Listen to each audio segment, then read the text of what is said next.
Hello दोस्तों, आप सभी का बहुत बहुत स्वागत है मेरे चैनल नाज़माज़ ऑर्गेनिक गार्डन में। कैसे हैं आप सब? उम्मीद करती हूँ अच्छे होंगे। आज की इस वीडियो में आप लोगों के साथ शेयर करने वाली हूँ लौकी को कब उगाना है। लौकी को बीज से उगाने से लेकर हार्वेस्टिंग करने तक की पूरी अपडेट आज की इस वीडियो में शेयर करने वाली हूँ। कैसे हम टेरेस गार्डन में या किचन गार्डन में लौकी के पौधे को उगा सकते हैं, बीज कब बोने चाहिए, हैंड पॉलिनेशन कब करने चाहिए, फर्स्ट जी कटिंग करने से लेकर प्लांट में कौन कौन से खाद हमें कब कब डालने चाहिए, इसकी पूरी डिटेल आज की इस वीडियो में शेयर करने वाली हूँ। तो हमारे साथ वीडियो में अंत तक बने रहिएगा ताकि आपको पूरी इन्फॉर्मेशन मिल सके। सबसे पहली बात कि लौकी के बीज को हम साल में कब कब बो सकते हैं। तो गर्मी में अगर हम बीज को लगाना चाहते हैं तो फरवरी मार्च में ही इनकी सीडलिंग्स कर देनी चाहिए, और अगर हम बरसात वाले मानसून वाले बीज लगाना चाहते हैं तो जून जुलाई में इनकी सीडलिंग कर सकते हैं। लेकिन अगर आपने अभी भी लौकी के बीज को नहीं लगाया है तो अप्रैल में भी लगा सकते हैं। मोस्ट ऑफ द टाइम आपके वेजिटेबल्स ग्रो नहीं हो पाते जब बहुत ज़्यादा गर्मियाँ होती हैं या बहुत ज़्यादा सर्दियाँ होती हैं, तब हम बीज बो देते हैं तो हमारे बीज उग नहीं पाते हैं। अभी बहुत ज़्यादा गर्मियाँ नहीं हुई हैं तो इनके बीज को हम बो सकते हैं। ये आप देख सकते हो मेरे टेरेस गार्डन पे लगे हुए कुछ लौकी के बेल हैं, काफ़ी हेल्दी तरीके से ग्रो कर रहे हैं और हमारे ज़मीन में भी लगे हुए पौधे में बहुत अच्छी ग्रोथ है। यहाँ पर आप देखिए फ्रूटिंग भी स्टार्ट हो चुकी हैं, बहुत ही हेल्दी फ्रूटिंग हमारे प्लांट पर लग रहे हैं। हर एक ब्रांच में आपको फीमेल फ्लावर्स नज़र आ रहे होंगे और बहुत ही अच्छे फल बनते नज़र आ रहे हैं। हेल्दी फ्रूटिंग इसमें हो रही है। लौकी के बीज को लगाने के बाद 55 से 75 दिनों बाद इनको हार्वेस्ट किया जा सकता है, और मैंने इनके बीज को फरवरी लास्ट में ही बो दिए थे और बहुत ही अच्छे से हमें हार्वेस्टिंग भी मिल रही है। गर्मियों में लगाई जाने वाली वाइन वेजिटेबल्स यानी कि लौकी, खीरा, ककड़ी, तोरई, कद्दू सब के बीजों को फरवरी मार्च में लगा सकते हैं या जून जुलाई में आप इनकी सीडलिंग कर सकते हैं। आप देख पा रहे होंगे कि मेरे लौकी के जो पौधे हैं काफ़ी ज़्यादा हेल्दी हैं। तो सबसे पहले तो आपको अच्छी क्वालिटी के सीड लेने होंगे, सीजनल सीड लेने होंगे, यानी कि अगर गर्मियों में लगाने जाने वाले बीज हमने लगाए तभी हमें गर्मियों में उनसे हार्वेस्टिंग मिलेगी। तो अच्छी क्वालिटी के और सीजनल सीड लेने के लिए आप मेरे डिस्क्रिप्शन बॉक्स को चेक कर सकते हो। हमने यहाँ पे लिंक शेयर कर दिया है। आप ऑनलाइन भी सीड मंगवा सकते हो या लोकल नर्सरी से या मार्केट से अच्छी क्वालिटी के सीड लेकर लगा सकते हैं। दोस्तों, समर सीड्स को जल्दी से ग्रो करने के लिए हमें अपने बीजों को भिगो देने चाहिए 12 घंटे के लिए। इसके बाद आप कॉटन क्लॉथ में इस तरह से लपेट कर रख सकते हो या टिश्यू पेपर में लपेट कर रख दो और इसमें नमी बना कर रखो। आप कोकोपीट में भी इनको डालकर रख सकते हो, जिससे कि इनमें बहुत ही जल्दी से अंकुरन निकलने शुरू हो जाएंगे। इस तरह से आपके लौकी के बीज अगर स्प्राउटेड हो जाते हैं तो बहुत ही जल्दी से जर्मिनेशन होता है हमारे सीडलिंग्स का। इस तरह से अंकुरित करने के बाद अगर हम बीज बोते हैं तो हमारे लौकी के पौधे 6 से 7 दिन में ही जर्मिनेट हो जाते हैं और इनमें ट्रू लीव्स भी आने शुरू हो जाते हैं। 17 दिनों के बाद ये तेज़ी से डेवलप करते हैं। यहाँ पर आप देख सकते हो इनमें ट्रू लीव्स भी आ चुके हैं और पौधे बहुत ही ज़्यादा हेल्दी हैं। तो अभी हमने कुछ बीजों को और भी लगाने के लिए स्प्राउटेड कर रखा है इस तरह से, और पहले भी हमने बीजों को लगाया हुआ था जिसका आप रिजल्ट देख सकते हो कि कितने अच्छे हमारे हेल्दी सीडलिंग तैयार हो चुके हैं।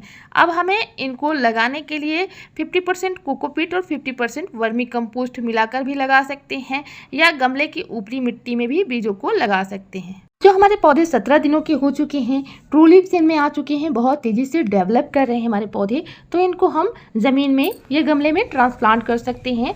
कम से कम 20 इंच का अगर आपका ग्रो बैग है तो उसमें आप ट्रांसप्लांट करें तो बहुत ही अच्छे से आपके लौकी के पौधे चलेंगे अगर छत पे आप लगाते हैं। देखिए, लौकी के पौधे में सबसे पहले खाद तो हमें गोबर की सड़ी हुई खाद या वर्मी कंपोस्ट या उपलों की खाद देनी है, जिससे हमें हमारे प्लांट में नाइट्रोजन की पूर्ति हो सके और हमारा प्लांट बहुत ही तेज़ी से ग्रो कर सके। तो ये हमने किचन गार्डन में प्याज के पौधों के साथ ही यहाँ पर लगा दिया है। प्याज के पौधे के साथ किसी भी तरह का कीड़ा नहीं लगता है, कुछ हमने टेरेस गार्डन में भी लगाया हुआ था। अब जब हमारे पौधे 6 से 8 फीट के हो जाएं और पत्तियाँ इनकी 6 से 10 निकल जाएं, तब इनको आप 1 इंच ऊपरी टिप कट कर दें, जिससे कि हमारे जो प्लांट है उसमें साइड ब्रांचेस निकलेंगे। साइड ब्रांचेस में ही फीमेल फ्लावर्स बनते हैं।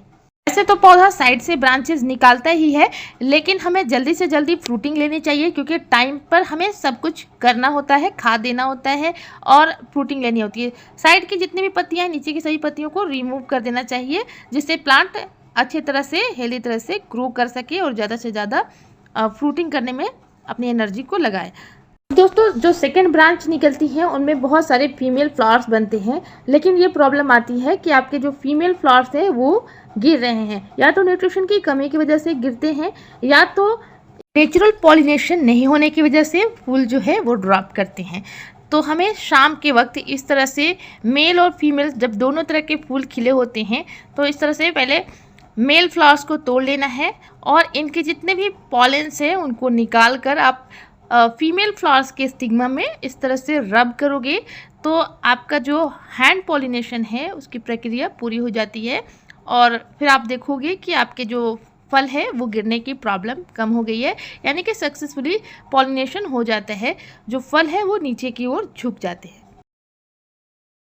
अगर आपका हैंड पॉलिनेशन सक्सेसफुली हो जाता है तो फिर जो फल के आकार है वो बड़े साइज में बन जाते हैं। ये पौधे में अगर फल फिर भी गिर रहे हैं तो इसका एक कारण कैल्शियम की कमी भी हो सकता है, तो इसके लिए आप चूना पाउडर या एक्सेल्स पाउडर का इस्तेमाल अपने पौधे पर कर सकते हो। इस तरह से जड़ों के आसपास गुड़ाई करने के बाद कैल्शियम का कोई भी रिच सोर्स जो होता है उसको आप डाल सकते हो। ऑर्गेनिक सोर्स होता है तो बहुत ही अच्छे से आपका बेल वाला जितना भी पौधा है उस पर आप इसको डालो तो बहुत ही अच्छे से ये चलते हैं। इसके बाद 15 दिनों के बाद हमने इसमें डाली हुई थी खट्टी छाछ। तो खट्टी छाछ में हमको 4 भाग पानी मिलाने के बाद अपने पौधों पर इस तरह से अप्लाई कर देना है। लिक्विड फर्टिलाइज़र के तौर पे आप इसका इस्तेमाल कर सकते हैं और इंसेक्टिसाइड भी बहुत ही अच्छा होता है, इसको स्प्रे की तरह से भी आप यूज़ कर सकते हो अपने प्लांट पर। तो इस तरह से हमने अपने प्लांट पर इसका छिड़काव भी किया हुआ था, इनके जड़ों के आसपास भी हमने दे दी थी। हमने एक कॉपर के जग में इनको रखा हुआ था ताकि ये रिएक्ट करके बहुत ही अच्छा एक लिक्विड फर्टिलाइज़र बने और हमारे प्लांट पे जल्दी से जल्दी फ्रूटिंग करने की क्षमता आ जाए। अगर इस तरह के लिक्विड फर्टिलाइज़र डालने के बाद भी आपके पौधे पे किसी भी तरह का एफिड्स या माइट्स का अटैक दिखता है तो नीम ऑयल का या साफ फंगीसाइड का आप स्प्रे कर सकते हो। तो गर्मी में बहुत ज़्यादा इंसेक्ट का अटैक होता है तो आप नीम ऑयल का स्प्रे कर सकते हैं 2 से 3 ml पर लीटर के हिसाब से, या फिर अगर साफ फंगीसाइड डालते हैं तो 2 से 3 ग्राम आप डाल सकते हो साफ फंगीसाइड पर लीटर के हिसाब से। एक पौधे पर आप स्प्रे करिए, सभी पत्तियों के ऊपर और नीचे आप स्प्रे कर दीजिए, जिससे आपका प्लांट हेल्दी तरीके से ग्रो करेगा। यहाँ पर आप देखिए मेरे पौधे पर किसी भी तरह का इंसेक्ट का अटैक नहीं है, फिर भी मैं यहाँ पे इनको स्प्रे कर दीजिए ताकि हमारे जो प्लांट है वो हेल्दी हो सके और किसी भी तरह का कीड़ा या इंसेक्ट इस पर अटैक ना कर सके और इसमें ज़्यादा से ज़्यादा फ्रूट बन सके। तो देख सकते हैं इसके बाद का रिज़ल्ट किस तरह से इनमें फीमेल फ्लावर्स आ रहे हैं। हर एक ब्रांच में छोटे छोटे कलियाँ, फूल और फीमेल फ्लावर्स नज़र आ रहे हैं और फल बनने की संभावना भी नज़र आ रही है। तो इसी तरह से आप भी अपने लौकी के पौधे पर केयर कर सकते हैं। इन ऑर्गेनिक और लिक्विड फर्टिलाइज़र का इस्तेमाल कर सकते हैं, घरेलू फर्टिलाइज़र का इस्तेमाल करके आप बहुत ही अच्छा ऑर्गेनिक लौकियाँ उगा सकते हैं। और देखिए दोस्तों, अगर आपके लौकी के बेल ज़्यादा फैल रही हैं तो आप उसको स्टेंगिंग भी कर सकते हैं, या ज़मीन में भी गर्मियों के जो बेल होते हैं वो ज़मीन में ही अच्छी ग्रोथ करते हैं और फ्रूटिंग करते हैं। आप बस उसके ऊपर मल्चिंग कर दीजिए, जड़ों के आसपास मल्चिंग कर दीजिए, जहाँ पे फ्रूट होते हैं वहाँ पे आप मल्चिंग कर दोगे तो फिर आपके जो पौधे हैं वो अच्छे से फ्रूटिंग करते रहेंगे, फल ख़राब नहीं होंगे। और यहाँ पर देखिए कंडो का लिक्विड फर्टिलाइज़र भी हमने अपने पौधे पे 15 दिनों के अंतराल में डाला हुआ था और ये भी बहुत ही अच्छा नाइट्रोजन, पोटेशियम, फॉस्फोरस का सोर्स होता है।